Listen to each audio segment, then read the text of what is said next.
Good morning, family. This is Aunt Beth. Welcome to my lamppost. So, this morning, I believe the Lord woke me up and spoke to me about this topic. I'm going to break it into two parts. So, this is tough news. It's also exciting news. But this is my worldview on why I believe the believers will be here until the end.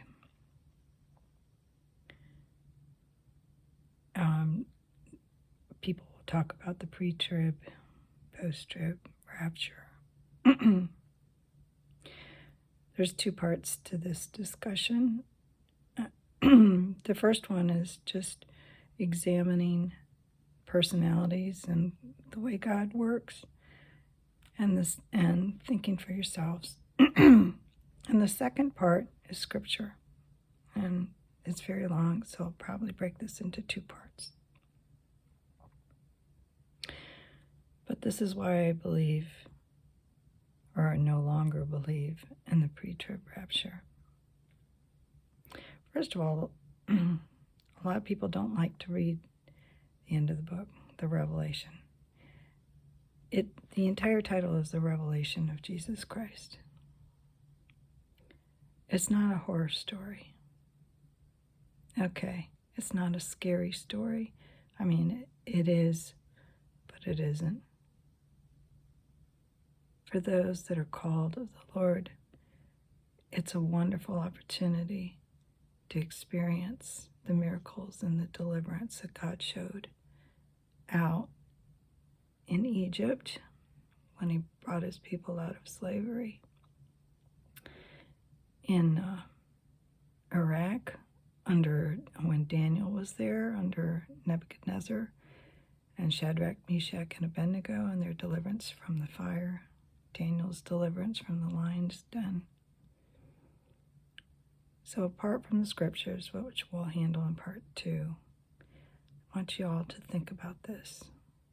And I know I used to believe in the pre-trib rapture. I have come to the place where I think of it as wishful thinking,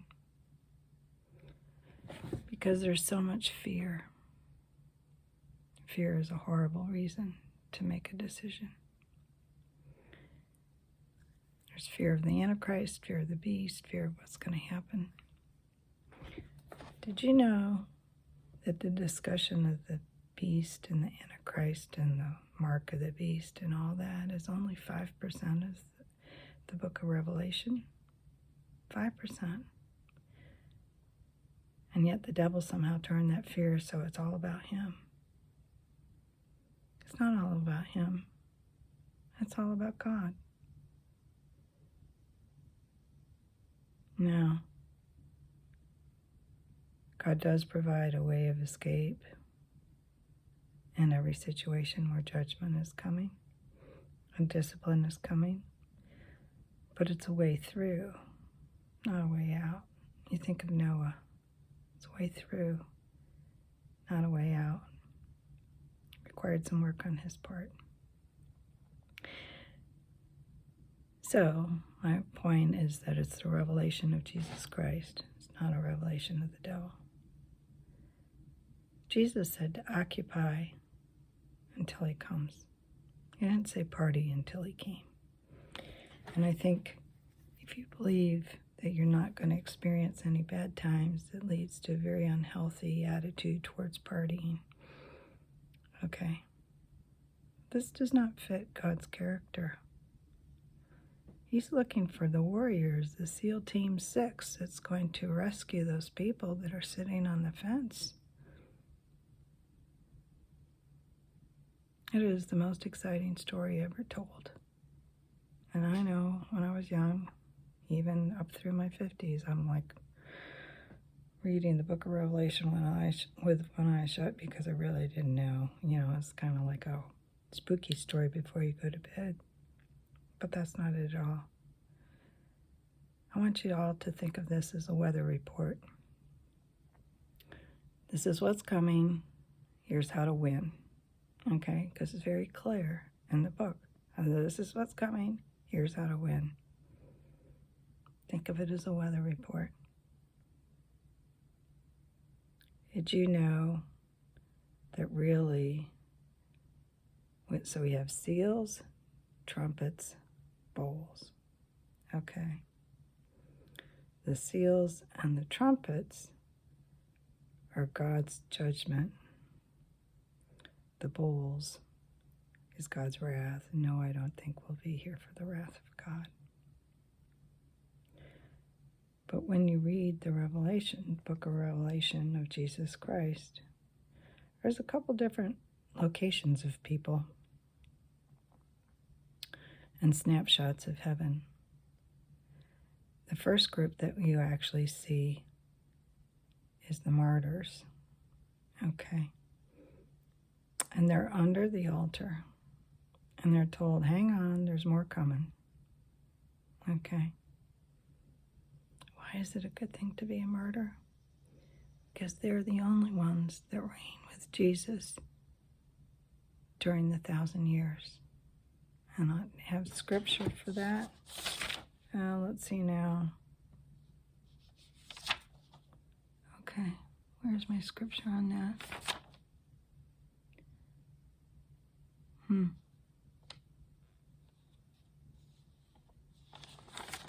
It's towards the end of the book. Yeah, okay, here it is, Revelation 20, verse 4. Only the martyrs reign. So if you want to reign for 1,000 years, you're signing up to be a martyr. The second group are the delivered. And this is in Revelation 7:9. And they stand before the throne. So this is after the seals and sort of in the middle of before the trumpets. The third group are the overcomers. These are the people that win. And God's very clear about what it takes to win. Okay. But they're here through all the seals and the trumpets. No shame in the game if you take an early exit. Okay. It's probably going to happen to at least 25% of us.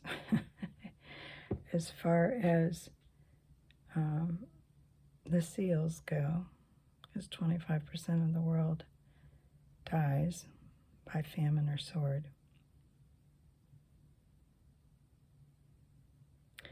But I want to encourage you that God will make a way.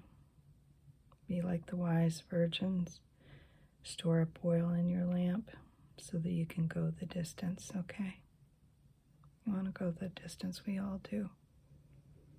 But I would be remiss if I did not issue this warning to you. Okay. Don't think, oh, I can just party until he comes. No. Life is more about than living for yourself. Jesus said, occupy till I come.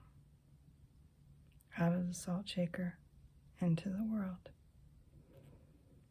One last scripture thought to leave you with is Paul said, at the last trump. Okay?